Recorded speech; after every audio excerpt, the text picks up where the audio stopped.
In this video, let's learn asthma, its different types, diagnosis and management.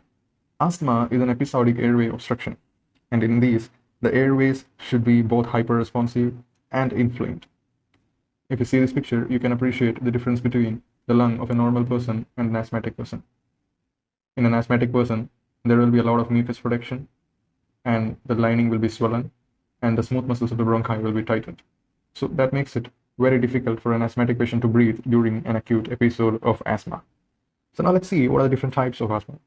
Basically, asthma is divided into two. The first one is called as the extrinsic asthma. The second one is called as the intrinsic asthma. Now let's see what are those. First, let's see what is extrinsic asthma. Extrinsic asthma is nothing but it is a type 1 hypersensitivity reaction. So for this hypersensitivity reaction, there are different triggers like food, it could be pollen grains, it could be dust. But in two different asthmatic patients, the triggers could be different. Both of them have their own specific trigger factors. And let's see how this extrinsic asthma is further divided into four, which are the atypical asthma, which is also known as the allergic asthma. And the next one is what is called as the occupational asthma. Next one is what is called as the allergic bronchopulmonary aspergillosis. The last one is called as the childhood onset extrinsic asthma. Now let's see what is intrinsic asthma. Unlike the extrinsic asthma, intrinsic asthma happens due to a non-immune mechanism. This is an abnormal response to, in some patients, it could be aspirin. In some patients, it could be due to some specific infections. In some, it could be due to exposure to cold environment. In some patients, it could be due to vigorous exercise. And if you search, there will be no family history of allergy or atopy in the intrinsic asthma patients. Intrinsic asthma is adult onset. So hope you got the differences between extrinsic and intrinsic asthmas. Now let's see what are the specific key points in the sputum examination of asthmatic patients. We will find something called as the Crayola bodies, the Kurzman spirals, and the Charcot-Leyden crystals. These are specific to asthma. But how will we diagnose asthma? As I told earlier, asthma is an episodic airway obstruction, and there will be airway hyperresponsiveness. So for checking these two, we will administer a beta-2 agonist called as the albuterol inhaler, and if the patient's FEV1 improves by 12%, then the test is positive. And we can also administer inhalational methacholine less than 0.8 milligram per ml. And after the administration, if the FEV1 of the patient decreases by 20%, then also the test is positive for hyperresponsiveness. So after the diagnosis, let's come to the management. Let me give you a basic framework of the management. Basically, the management can be divided into something called as the relievers and something which is called as the controllers. Controllers is the long-term treatment, and relievers is the treatment during an acute episode of asthma. So what we will administer to a patient in an acute episode? We can give a short-acting beta-2 agonist like the salbutamol inhaler and anticholinergic agents like tiotropium, ipratropium, systemic corticosteroids. And we'll come to the controllers. I already told you that controllers are used for the long-term treatment. So what all we can administer as a long-term treatment? Firstly, there are inhaled corticosteroids, example budesonide and fluticasone. Next comes the leukotriene modifiers called as the montelukast, safirlukast, etc. Then there is long-acting beta-2 agonist called the formoterol, salmeterol, etc. Then there is methyl xanthines, example theophylline. Then there comes the monoclonal antibodies against immunoglobulin E, which is called as the omalizumab. So now let's see the classification of asthma based on the severity.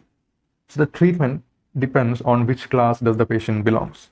So we should classify the patient into, basically there are intermittent asthma and persistent asthma. But persistent asthma is further divided into mild persistent asthma, moderate persistent asthma, and severe persistent asthma. But how are these patients classified? It is based on 5 factors like symptoms, the number of nighttime awakenings, and the number of times the patient should use the short-acting beta-2 agonist for symptom control, and the interference with the normal activity of the patient, and finally the lung functions. So now let's see how does these classes differ. First, let's see what happens in the intermittent asthma. So in intermittent asthma, the symptoms of the patients will be present for less than 2 days in a week. Out of 7 days, there will be maximum 2 episodes. And the nighttime awakenings in these patients will be less than or equal to 2 in a month. So per month, 2 nighttime awakenings, per week, 2 days symptoms, and again, there is 2 days per week use of a short-acting beta-2 agonist too. So everything is 2 here, so you can remember in that way. The symptoms will occur for 2 days in a week. There are 2 nighttime awakenings in a month, and there will be the use 2 times. There will be the use of short-acting beta-2 agonist too. And while coming to the normal activity of the patient, here there will be absolutely no interference with the normal activity. So now let's see what happens with the lung function in this patient. lung function will be normal between two exacerbations, and the FEV1 is greater than 80%, and the FEV1 by FEC is absolutely normal. So the thing which you have to remember in intermittent asthma is there are 2 attacks per week, 2 nighttime awakenings per month, 2 uses of short-acting beta-2 agonist in a week. So 2, 2, 2, and lastly, there will be no interference with the normal activity, and the lung function test will be normal. So that's all about intermittent asthma. Hope you got an idea. Now let's see what is persistent asthma, and it's 3 types. Firstly, we'll be discussing about the mild persistent asthma. Here, unlike the intermittent asthma, the patient will be having more than 2 days per week, but not daily symptoms. Of course, it should be more than intermittent asthma, but it is not daily, but it is more than 2 days in a week. And if we count the nighttime awakenings in these patients, it will be 3 to 4 times in a month. In intermittent asthma, it was less than 2 per month. Here it is 3 to 4 per month. And if you ask the patient how many times you use the short-acting beta-2 agonist, it will be more than 2 days a week, but not more than 1 per day. And if you ask, or if you see the normal activity of the patient, there will be a minor limitation in these patients. And the FEV1 and FEV1 by FEC both are normal and exactly same as the intermittent asthma. So let's see again.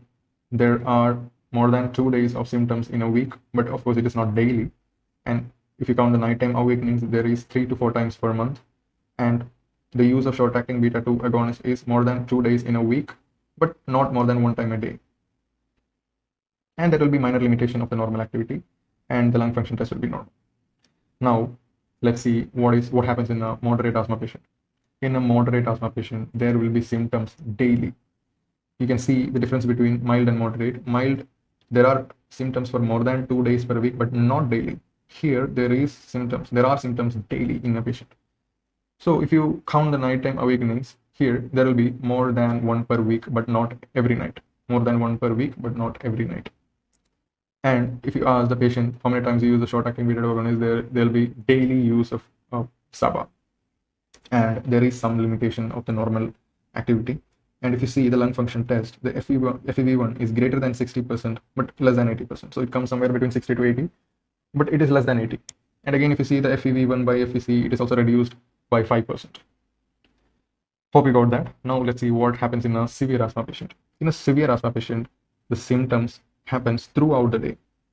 The symptom is present throughout the day. So in a moderate asthma patient, there will be the presence of symptoms daily, but not throughout the day. In severe asthma, there are symptoms throughout the day. So if you count the nighttime of awakenings, there will be often 7 times per week, means almost every day. And if you see the number of times of the use of short-acting beta-2 agonist, there will be the use several times per day.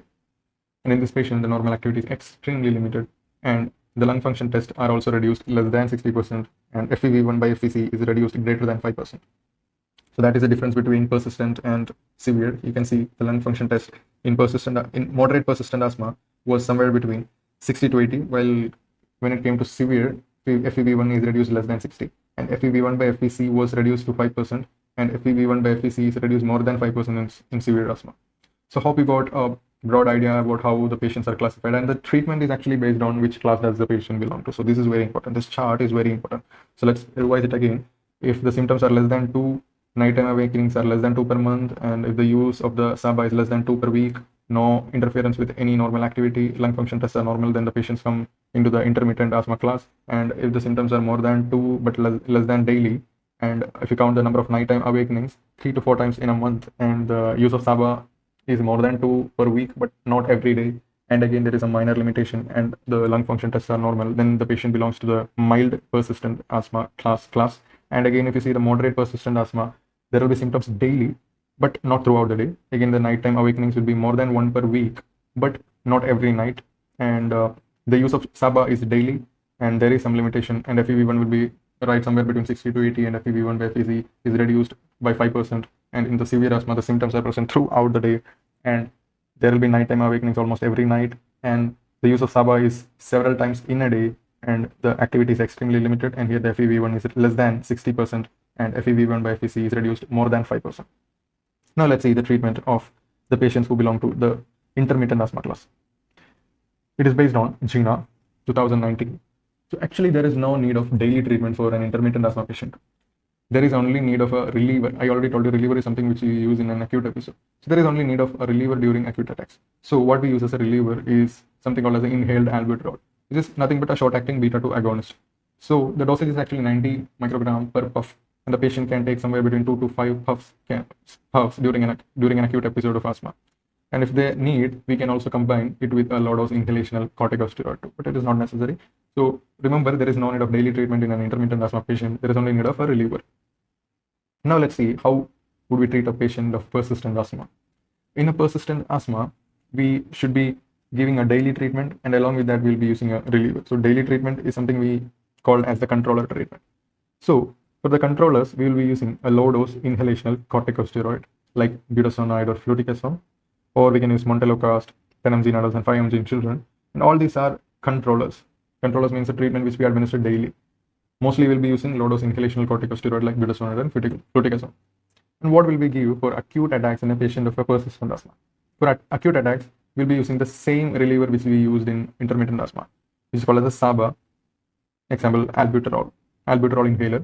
We can use in acute attacks of asthma in a persistent asthma patient.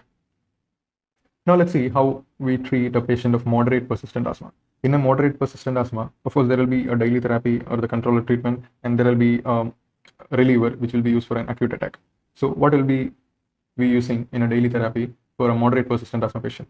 We'll be using a low-dose inhalational corticosteroid formoterol inhaler, a low-dose ICS, and formoterol is something which is called as a long-acting beta-2 agonist. So ICS LABA inhaler will be used as a controller or the daily therapy in a moderate persistent asthma patient. And for acute attacks, we'll be using ICS formoterol inhaler. The same thing for acute attacks also, we'll be using the inhalational corticosteroid and formoterol inhaler.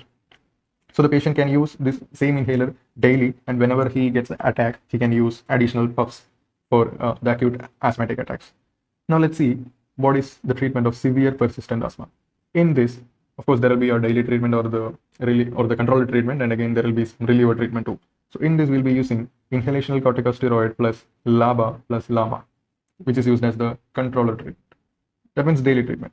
So what will be the inhalational corticosteroids here? Same budesonide and fluticasone, and LABA is nothing but salmeterol or formoterol, and LAMA is tiotropium.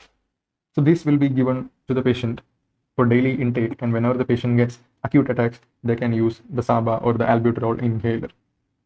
So let's summarize the treatment again. In intermittent asthma, there was no need of a controller treatment. There is only need of a reliever.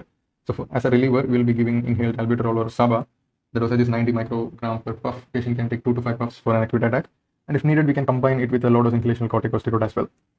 And in a persistent asthma patient, we can give daily treatment of budesonide and fluticasone. And whenever the patient gets an acute attack, we can give them a SABA or albuterol. And in a moderate persistent asthma, both the controller and the reliever are the same. Both are the inhalational corticosteroid and the LABA inhaler. And for acute attack also, the patient can use the same inhaler. And in severe persistent asthma, there is both daily treatment, and of course there will be a reliever too. And as the daily treatment will be administering inhalational corticosteroid plus a LABA plus a LAMA. And for acute attack, we can give SABA albuterol inhaler. Hope you all understood. And now let's see some key points in this. Always ask the patient to stop smoking if he or she is a smoker, and treat the gastroesophageal reflux disease, because this could trigger asthmatic attacks in some patients. So we can treat them with PPIs. And if the patient is somehow taking any drugs which is causing the bronchoconstriction, like beta blockers, NSAIDs, or aspirin, I told you in intrinsic asthma, there is a possibility of asthma associated with aspirin. So the patient, if somehow is taking aspirin, they should be asked to stop it, and the patient should be very cautious while getting exposed to cold climates and during heavy exercises. And if they know their own triggers by which they get the acute episode, they should be keeping a distance from all the non-triggers. Thank you.